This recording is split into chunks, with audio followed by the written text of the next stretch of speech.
Bonjour à tous et bienvenue dans votre journal de ce samedi 29 août. Très heureux de vous retrouver. Regardons ensemble les titres de l'actualité. Et à la une, les masques obligatoires à Strasbourg depuis ce matin afin de limiter la propagation du Covid-19. Tout comme dans de nombreuses autres villes de France, notamment à Paris, Marseille ou encore Toulouse. Seuls les joggeurs, cyclistes et les enfants de moins de 11 ans pourront s'en passer. Au total, ce sont 21 départements qui sont placés en zone rouge où le virus circule activement. Qui sont les malfaiteurs qui ont dérobé un butin s'élevant à 9 millions d'euros? Une enquête a été ouverte. Les faits ont eu lieu à Lyon. Les deux véhicules utilisés par les suspects ont été retrouvés incendiés. Des vents à 240 km/h, des maisons détruites, soufflées par les vents, et la ville de Cameron, en Louisiane, inondée. L'heure est désormais au compte après le passage de l'ouragan Laura, qui a fait état de 6 morts et d'importants dégâts coûteuses. Au sommaire également dans ce journal, la course au maillot jaune est donc lancée ce samedi après-midi à Nice, une 107e édition inédite. Avec la crise sanitaire du Covid-19, un Tour de France sans public, mais cela n'a pas dissuadé les quelques curieux qui ont fait le déplacement avant le départ.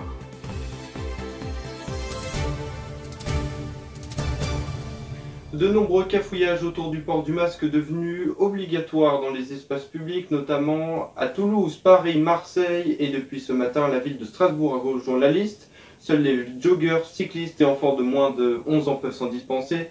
Regardons ensemble les chiffres de contamination en France. La France qui connaît un rebond de contamination avec 259 698 cas testés positifs au Covid-19, soit 6 000 de plus en 24 heures.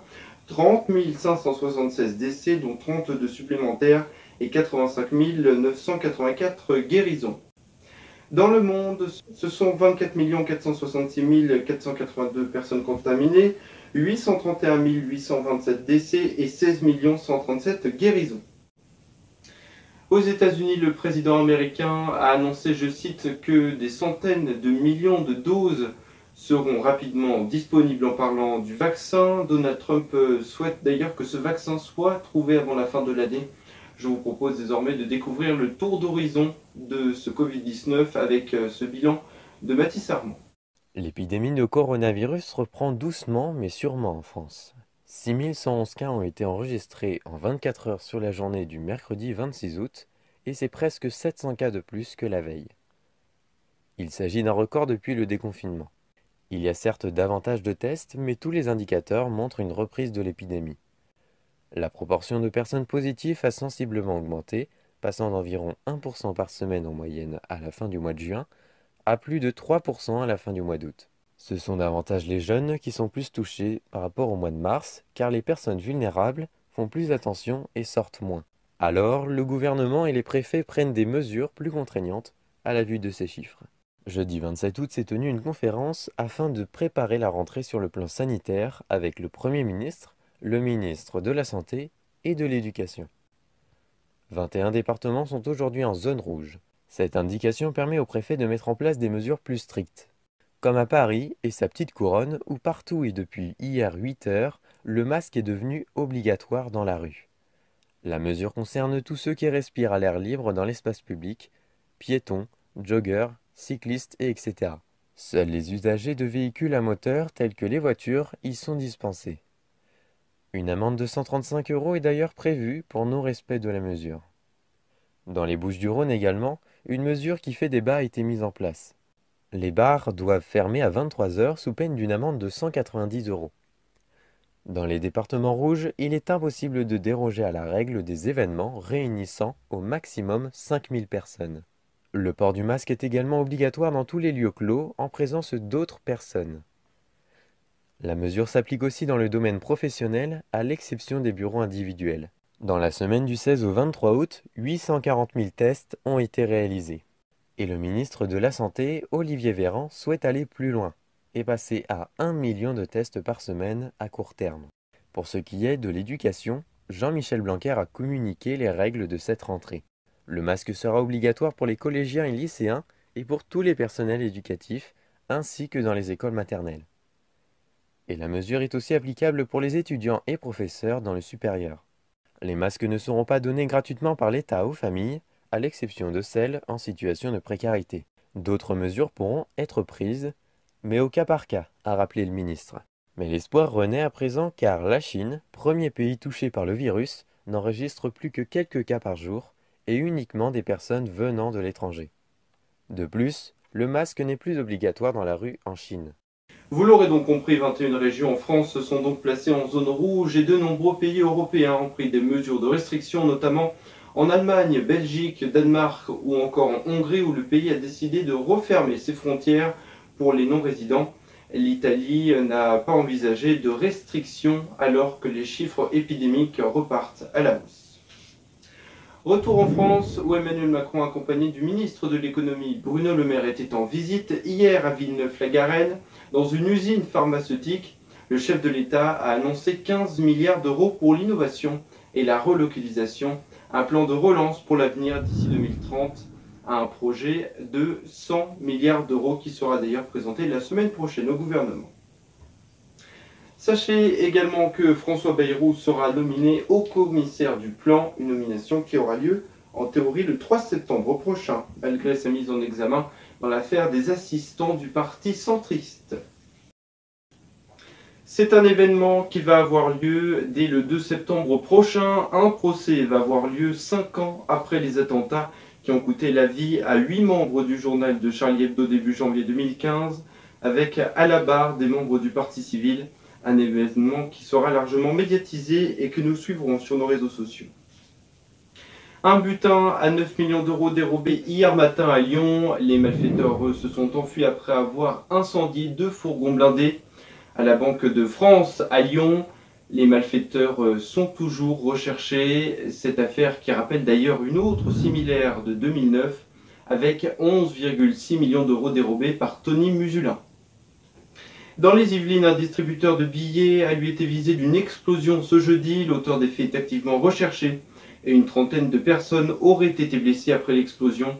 Parmi elles, 4 ont été transférées à l'hôpital avec des blessures superficielles, un fait qui étonne les riverains. Partons désormais aux États-Unis où les manifestations se poursuivent après la mort de Jacob Black, un homme noir ayant été tué de 7 balles dans le dos par un policier. Ce qui fait écho à l'affaire de George Floyd, un homme noir tué il y a quelques mois par la police, une affaire qui avait fait polémique. Des dizaines de milliers de personnes ont d'ailleurs manifesté hier à Washington. Toujours aux États-Unis, en Louisiane, l'ouragan Laura a fait d'importants dégâts. La ville de Cameron est inondée, des habitations sont parfois partiellement ou totalement détruites, des rafales de vent enregistrées à 240 km/h. Rodrigue Bedin. L'ouragan Laura, de catégorie 4 sur une échelle de 5, a touché terre en Louisiane, aux États-Unis, dans la nuit de mercredi à jeudi, vers 1h du matin heure locale, au niveau de la ville côtière de Cameron, près de la frontière avec le Texas. Des vents enregistrés jusqu'à 240 km/h au plus fort de l'ouragan. Selon certaines données d'un chercheur américain, il s'agirait même du plus violent à frapper la Louisiane depuis plus d'un siècle et demi. 800 000 personnes ont d'ailleurs été évacuées de leur domicile. Selon un dernier bilan provisoire publié vendredi après-midi, il y aurait au moins 6 victimes à dénombrer, dont 4 qui ont été tuées par des chutes d'arbres sur leur habitation. Des dégâts humains donc, mais aussi matériels, car suite à cet ouragan, un incendie s'est déclaré dans une usine de produits chimiques de Lightshare. Le gouverneur local a invité sur Twitter les riverains à se calfeutrer jusqu'à nouvel ordre à leur domicile en coupant leur air conditionné. Laura a depuis son passage destructeur perdu en force, rétrogradé en catégorie 1 sur 5, qui correspond à une tempête tropicale. Son passage restera tout de même marqué en Amérique. La nouvelle était parfois attendue de certains ou redoutée par d'autres, et elle est d'ailleurs confirmée. L'attaquant argentin Lionel Messi va quitter le club du FC Barcelone après leur défaite 8-2 face au Bayern de Munich. Le Paris Saint-Germain pourrait d'ailleurs recruter le célèbre attaquant. Le transfert est d'ailleurs organisé. Du côté cyclisme, la 107e édition du Tour de France est lancée cet après-midi à Nice après avoir été repoussée de 2 mois. La course au maillot jaune aura lieu jusqu'au 20 septembre, un Tour de France à huis clos pour cause de Covid-19, ce qui n'aura pas découragé certains fans avant le départ, malgré une ambiance bien particulière cette année. Avant de se quitter, la météo de votre samedi après-midi avec de forts cumuls de précipitations, notamment sur les Alpes avec des averses orageuses et à l'arrière un ciel toutefois bien perturbé avec tout de même de belles éclaircies. Un temps automnal avec des températures en baisse en dessous des normales de saison, comprises entre 17 à 32 degrés pour Ajaccio. Fin de cette édition, merci à vous de nous avoir suivis. Vous avez rendez-vous samedi prochain avec Romain qui fait sa rentrée avec le Mac Découverte. Je vous souhaite à tous de passer une très belle fin de journée. Prenez soin de vous.